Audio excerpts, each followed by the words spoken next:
नमस्कार विद्यार्थी मित्रांनो, जोशना पवार या यूट्यूब चॅनलमध्ये आपल्या सर्वांचे मनापासून स्वागत आहे।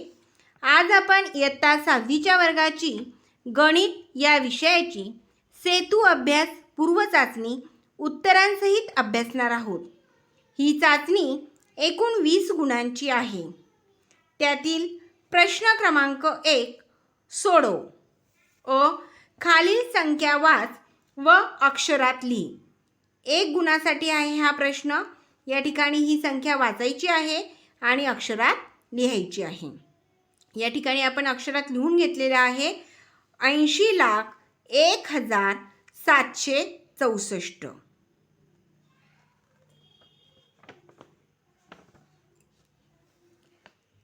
80,01,764। ब खालील संख्या अंकात लिही। 1 गुणासाठी आहे हा प्रश्न। 65,37,496। या ठिकाणी आपण लिहून घेतलेले आहे 65,37,496। क खालील संख्या विस्तारित रूपात लिही। 1 गुणासाठी आहे हा प्रश्न। 49,80,352 ही संख्या विस्तारित रूपात लिहायची आहे। या ठिकाणी पहा,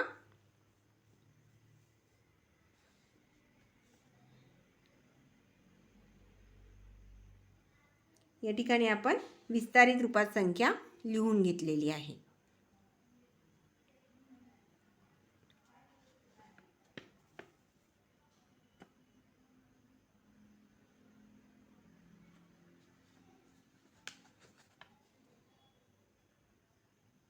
पुढचा प्रश्न ड खाली दिलेल्या संख्यांमधील मोठ्या संख्येला रिंगण कर।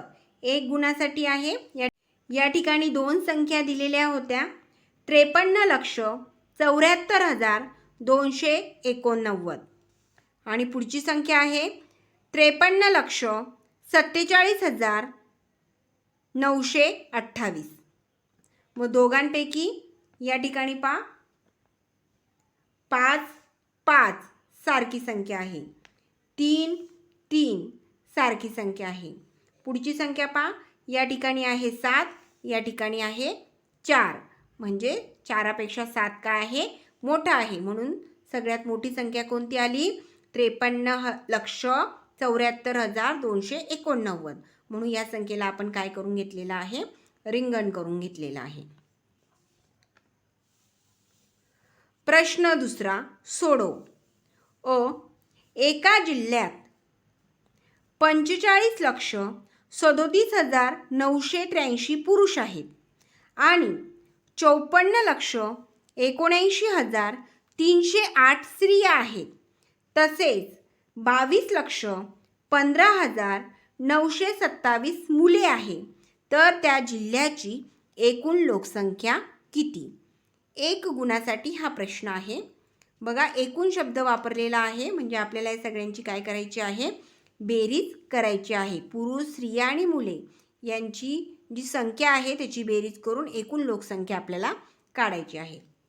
या ठिकाणी आपण पुरुषांची संख्या लिहून घेतली 45,37,983 पुरुष। स्त्रियांची संख्या 54,79,308 स्त्रिया। मुलांची संख्या पहा 22,15,927 आणि या ठिकाणी आपण बेरीज करून घेतली। 3 आणि 8 11, 11 आणि 7 18, या ठिकाणी 8 हातच्याला 1, 8 आणि 2 10, हातच्याचा 1 11, या ठिकाणी 1 लिहिला, हातच्याला 1 लिहिला। 9 आणि 3 12, 12 आणि 9 21 आणि हातच्याचा 1 22, 2 या ठिकाणी हातच्याला 2 दिला। त्यानंतर 7 आणि 9 16, 16 आणि 5 21, 21 आणि हातच्याचा 2 23, या ठिकाणी 3 हातच्याला 2, 3 आणि 7 10, 10 आणि 1 11, 11 आणि हातच्याचा 2 13, या ठिकाणी 3 हातच्याला 1, 5 आणि 4 9, 9 आणि 2 11, 11 आणि हातच्याचा 1 12, 2 हातच्याला 1, 4 आणि 5 9, 9 आणि 2 11 आणि हातच्याचा 1 12. याप्रमाणे आपण एकूण टोटल या ठिकाणी केलेली आहे. 1,22,33,218 ही आहे जिल्ह्याची एकूण लोकसंख्या. या ठिकाणी ब प्रश्न पहा. विभूतीने 43,700 रुपयांचा दूरदर्शन संच आणि 4,500 रुपयांचा मोबाईल खरेदी केला. तिने दुकानदाराला 50,000 रुपये दिले तर दुकानदार किती रुपये परत करेल? एक गुणासाठी हा प्रश्न. अगोदर आपण विभूतीच्या दूरदर्शन संचाची किंमत आणि मोबाईल जो खरेदी केला ती किंमत यांची बेरीज करू. या ठिकाणी पहा 43,700 ही दूरदर्शन संचाची किंमत आहे आणि 4,500चा मोबाईल. त्यांची एकूण बेरीज केली तर आली 48,200. म्हणजे एकूण खर्च किती झाला विभूतीचा? 48,200. मग आता पुढे बघा वजाबाकी करावं लागेल आपल्याला. मग तिने दुकानदाराला किती दिले? 50,000. मग 50,000मधून विभूतीचा एकूण खर्च झालेला आहे 48,200. मग 50,000मधून 48,200 वजा केले तर शिल्लक राहिले 1,800 रुपये. म्हणून दुकानदार किती रुपये परत करेल? तर 1,800 रुपये दुकानदार परत करेल.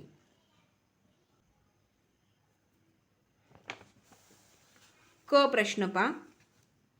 एका दुचाकी गाडीची किंमत 65,850 रुपये आहे तर अशा 17 गाड्यांची किंमत किती? पहा एकावरून आपल्याला अनेकांची किंमत करायची असेल तर त्या ठिकाणी आपल्याला गुणाकार करावा लागतो. एकावरून अनेकांची किंमत करताना गुणाकार करावा लागतो. हा एक गुणासाठी प्रश्न आहे. मग आपण या ठिकाणी लिहून घेतले 65,850 गुणिले 17. बघा आपल्याला जर 17चा पाढा येत नसेल तर आपण एक एक संख्येने गुणले तरी चालेल. 7 0 0, 7 5 35, 5 हातच्याला 3, 7 8 56, 56 आणि 3 59, 9 हातच्याला 5, 7 5 35, हातच्याचा 5 40, 0 हातच्याला 4, 7 चकून 42, 42 आणि 4 46. या ठिकाणी 46. या ठिकाणी 0 आला. पुढे एकाने बघा एकाने गुणायचं आहे. 1 0 0, 1 गुणिले 5 म्हणजे 5 एके 5, 8 एके 8, 5 एके 5 आणि 6 एके 6. आता आपण यांची बेरीज करणार आहोत. बेरीज केल्यानंतर उत्तर आलेलं आहे 11,19,450. म्हणजे 17 गाड्यांची किंमत किती असणार आहे? 11,19,450.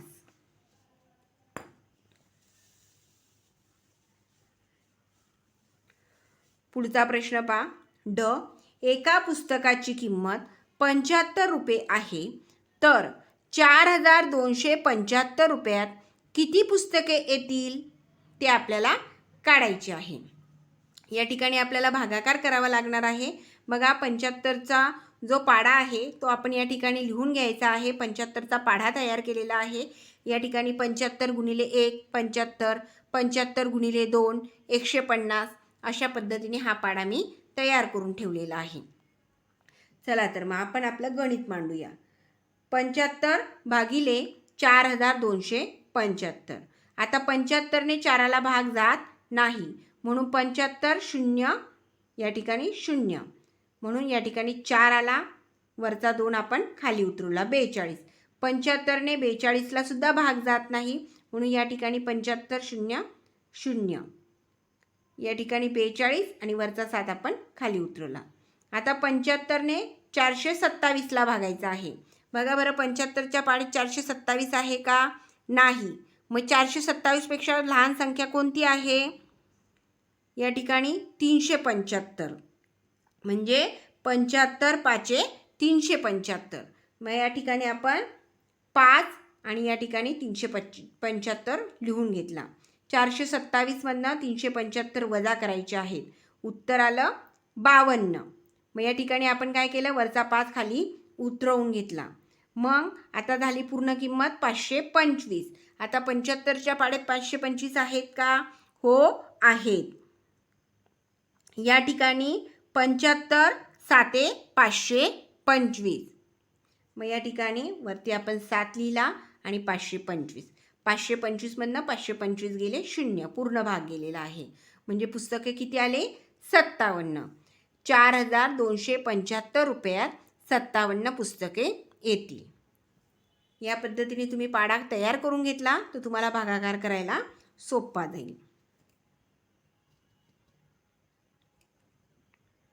प्रश्न क्रमांक 3 सोडव. अ. समछेद अपूर्णांकात रूपांतर कर. 1 गुणासाठी आहे प्रश्न. समछेद अपूर्णांक म्हणजे ज्यांचे छेद समान आहेत. आता या ठिकाणी अपूर्णांक पहा, 9/8 आणि 8/9. पहा दोघं ठिकाणी छेद जे आहेत ते वेगळे आहेत. पहिल्या अपूर्णांकाचा छेद 8 आहे, दुसऱ्या अपूर्णांकाचा छेद 9 आहे. मग आपल्याला यांची छेद अगोदर समांतर करायचे आहे. मग या ठिकाणी पहा, पहिला अपूर्णांक समान करण्यासाठी, अपूर्णांकाचे छेद समान करण्यासाठी पहिल्या अपूर्णांकाला दुसऱ्या अपूर्णांकाच्या छेदाने गुणायचे आहे. तसेच दुसऱ्या अपूर्णांकाला पहिल्या अपूर्णांकाच्या छेदाने गुणायचे आहे. मग आता आपण पहिला अपूर्णांक लिहून घेतला 9/8. या पहिल्या अपूर्णांकाला दुसऱ्या अपूर्णांकाच्या छेदाने, म्हणून 9/8 गुणिले 9, अंशात पण 9 आणि छेदात पण 9ने गुणायचं आहे. आता दुसरा अपूर्णांक लिहून घेऊ 8/9. मग दुसऱ्या अपूर्णांकाला कशाने गुणायचे आहे? पहिल्या अपूर्णांकाच्या छेदाने. पहिल्या अपूर्णांकाचा छेद आहे 8, म्हणून या ठिकाणी आपण अगोदर दुसरा अपूर्णांक लिहून घ्यायचा आणि दुसऱ्या अपूर्णांकाला पहिल्या अपूर्णांकाच्या छेदाने गुणायचं आहे, म्हणजे 8ने. आता आपण यांचा गुणाकार करू. 9×9 81, 8×9 72. दुसरा अपूर्णांक बघा, 8×8 64, 9×8 72. या ठिकाणी दोघांचे छेद कसे झालेले आहेत? समान झालेले आहेत.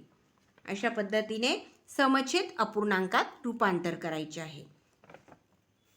ब.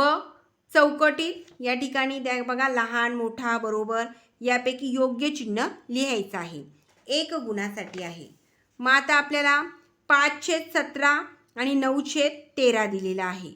आता आपल्याला जेव्हा लहान मोठी संख्या ठरवायची असेल त्यावेळेससुद्धा आपल्याला त्या अपूर्णांकाचा छेद जो आहे तो समान करावा लागेल. बेरीज वजाबाकी आणि जेव्हा लहान मोठापणा ठरवायचा असेल अपूर्णांकांचा त्यावेळेस आपल्याला छेद समान करावा लागतील. मग या ठिकाणी बघा आपण छेद समान करून घेऊ. पहिला अपूर्णांक आहे 5/7, दुसरा आहे 9/13. मग 5/7 पहिला अपूर्णांक आपण लिहून घेतला 5/17. त्याला कशाने गुणायचे आहे? दुसऱ्या अपूर्णांकाच्या छेदाने. काय आहे दुसऱ्या अपूर्णांकाचा छेद? 13, म्हणून 5/17 गुणिले 13, अंशाला आणि छेदाला गुणायचे आहे. दुसरा अपूर्णांक काय आहे? 9/13. त्याला कशाने गुणायचे आहेत? पहिल्या अपूर्णांकाच्या छेदाने. पहिल्या अपूर्णांकाचा छेद कोणता आहे? 17, म्हणून या ठिकाणी आपण अंशाला आणि छेदाला 17ने गुणून घ्यायचं आहे. मग या ठिकाणी बघा 13×5 65 आणि 17 गुणिले 13 221 आली. नंतर 17×9 153 आणि 13 गुणिले 17 221. या ठिकाणी दोघं अपूर्णांक आहेत त्यांचे छेद समान आलेले आहेत 221. मग पहिला बघा अपूर्णांक 65/221 आणि 153/221. मग 65 मोठा आहे का 153? 153, म्हणून आपण या ठिकाणी अशा पद्धतीने चिन्ह लिहून घेतले. मग या ठिकाणी पहा या पद्धतीने म्हणजे आपल्याला चौकटीत योग्य चिन्ह लिहिता येतं. म्हणजे 5/17पेक्षा 9/13 हा मोठा आहे. क. सोडव. बघा यामध्ये सुद्धा समछेद अपूर्णांकांचंच उदाहरण आहे.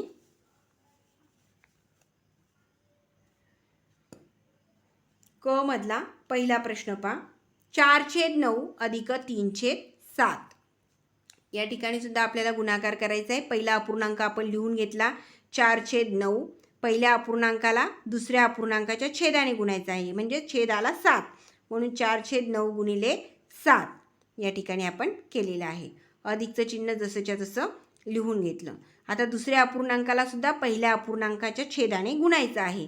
पहिल्या अपूर्णांकाचा छेद आहे 9, मग या ठिकाणी आपण लिहून घेतलं 3/7. दोन्ही अंशात आणि छेदात 9ने गुणायचं आहे. चला तर मग आता आपण गुणाकार करू. 4 × 7 28, 9 × 7 63, अधिकचं चिन्ह जसंच्या तसं. 3 × 9 27, 7 × 9 63. अशा पद्धतीने आपण गुणाकार केला आणि त्यांचा छेद समान केला. छेद समान आहे म्हणून आपण छेद जसंच्या तसा लिहून घेतला 63. आता 28 आणि 27 यांची बेरीज करायची आहे. बरोबर, छेद जसाच्या तसा 63 आणि 28 आणि 27 यांची बेरीज होते 55, म्हणून 55/63 अशा पद्धतीने बेरीज करायची आहे. वजाबाकीसुद्धा त्याच पद्धतीने करायची आहे. बघा, या ठिकाणी दुसरं उदाहरण दिलेले आहे 6/20 वजा 2/10. एक गुणासाठी आहे. या ठिकाणी सुद्धा पहिल्या अपूर्णांकाला दुसऱ्या अपूर्णांकाच्या छेदाने गुणायचं आहे. या ठिकाणी पहिला अपूर्णांक आपण लिहून घेतला 6/20. अंशाला आणि छेदाला एकाच संख्येने गुणायचं आहे. 6 × 10 20 × 10. आता या ठिकाणी वजाबाकीचं चिन्ह आहे म्हणून ते वजाबाकीचं चिन्ह आपण जसेच्या तसे घेतले. आता दुसऱ्या अपूर्णांकाला सुद्धा पहिल्या अपूर्णांकाच्या छेदाने गुणायचं आहे. मग आपण दुसरा अपूर्णांक लिहून घेतला 2/10. आता पहिल्या अपूर्णांकाचा छेद किती आहे 20, मग आपण या ठिकाणी 20ने गुणून घेणार आहोत अंशाला आणि छेदाला. आता गुणाकार करू. 6 × 10 60, 20 × 10 200, वजाचं चिन्ह जसंच्या तसं.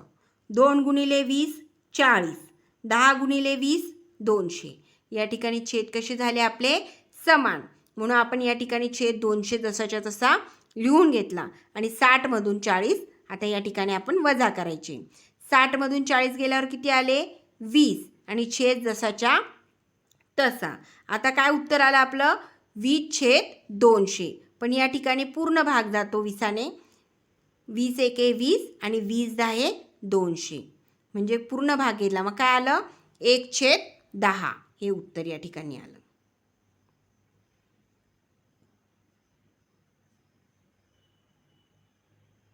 प्रश्न चौथा सोडव. दशांश अपूर्णांक रूपात लिही. एक गुणासाठी आहे 19 रुपये 50 पैसे. मग या पद्धतीने आपण लिहून घ्यायचं आहे 19 दशांश चिन्ह 50.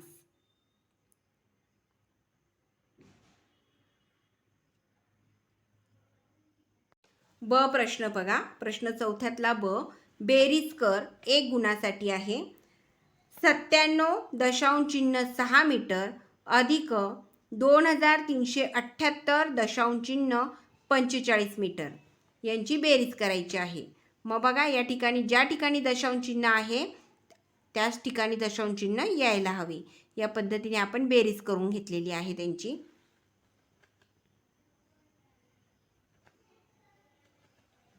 त्याच पद्धतीने संख्या मांडायच्या आहेत. दशांश चिन्हाच्या ठिकाणी दशांश चिन्ह यायला हवे.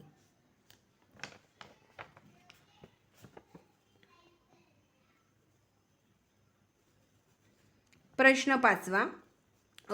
राजूच्या बाबांनी सकाळी 10:30 वाजता प्रवासास सुरुवात केली आणि ते त्याच दिवशी संध्याकाळी 7:15 वाजता गावी पोहोचले, तर त्यांचा एकूण किती वेळ प्रवासात गेला.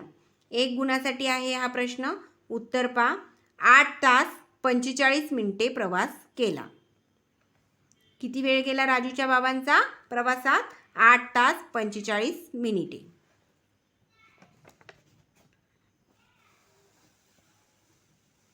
प्रश्न 5व्यातलाच ब बघा. 30 ग्रॅम वेलचीची एक पिशवी याप्रमाणे 1 किलोग्रॅम 290 ग्रॅम वजनाच्या किती पिशव्या तयार होतील. एक गुणासाठी आहे हा प्रश्न. अगोदर आपण किलोग्रॅमचं ग्रॅममध्ये रूपांतर करून घेऊ. या ठिकाणी किलोग्रॅम बघा, 1 किलोग्रॅम 290 ग्रॅम. 1 किलोग्रॅम म्हणजे 1000 ग्रॅम, म्हणून या ठिकाणी 1000 आणि 290 ग्रॅम जसेच्या तसे. 1 किलोग्रॅम 290 म्हणजे 1 किलोग्रॅम 290 ग्रॅम म्हणजे 1290 ग्रॅम. या ठिकाणी आपण भागाकार करू. 30 ग्रॅम वेलचीची एक पिशवी आहे, म्हणून 30 या संख्येने 1290 या संख्येला काय करायचं आहे, भागायचं आहे. कारण 1290 ग्रॅम वजनाच्या पिशव्या आहेत. 30 भागायचं आहे. या ठिकाणी उत्तर येणार आहे 43. या ठिकाणी भागाकार पहा. 30 चोक 120. 129 मधनं 120 गेले, 9 राहिले. वरचा शून्य आपण उतरवला. 30 त्रिक 90. या ठिकाणी 3 आणि 90. 90 मधनं 90 गेले, 0. म्हणजे किती पिशव्या तयार होतील? 43 पिशव्या तयार होतील. 30 ग्रॅम वेलचीची एक पिशवी. याप्रमाणे 1290 ग्रॅम वजनाच्या 43 पिशव्या तयार होतील.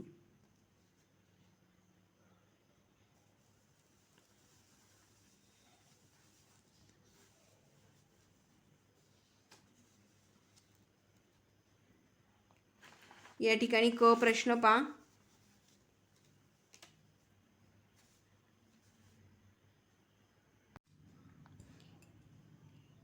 एका आयताकृती शेताची लांबी 60 मीटर व रुंदी 40 मीटर आहे, तर त्या शेताच्या कडेने दुहेरी कुंपण घालायचे असून तारेचा दर 70 रुपये प्रति मीटर असल्यास कुंपणासाठी लागणारा तारेचा खर्च किती येईल?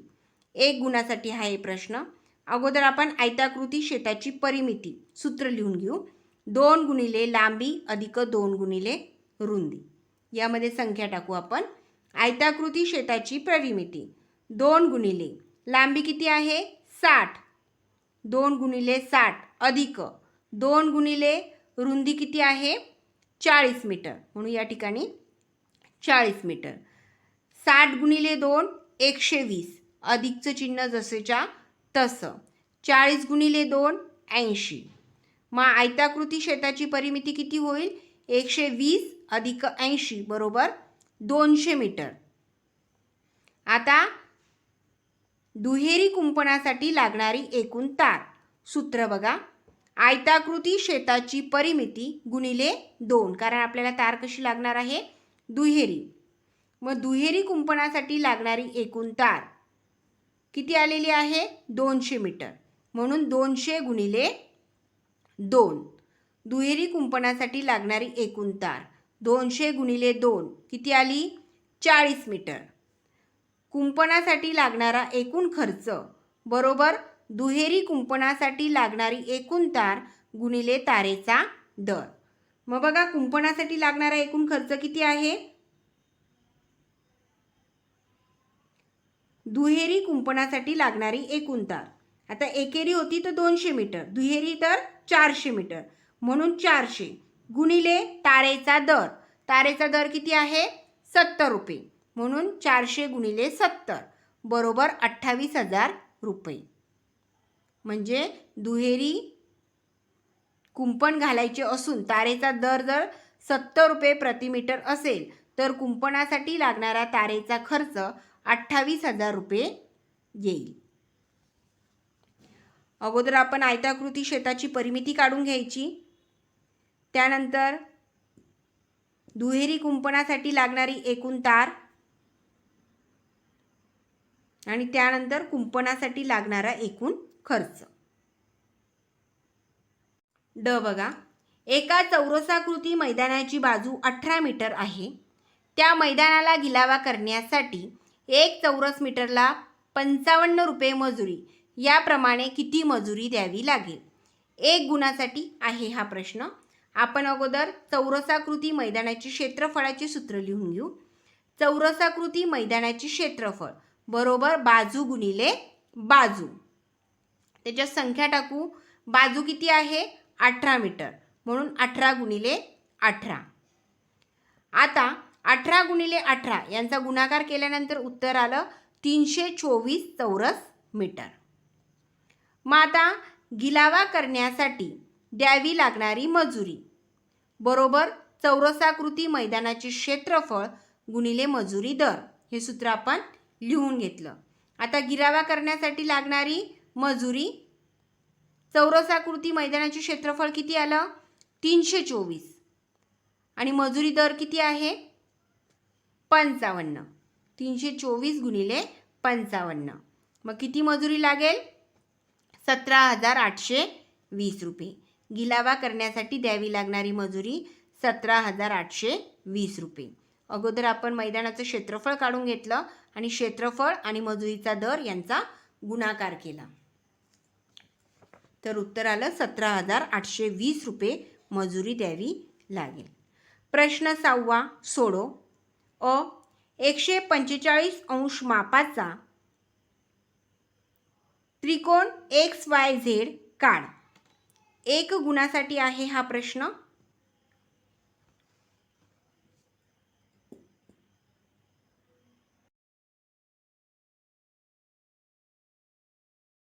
ब प्रश्न पहा. 6 सेमी त्रिज्येचे वर्तुळ काढून त्यात त्रिज्या, व्यास व जीवा काढ. एक गुणासाठी आहे हा प्रश्न.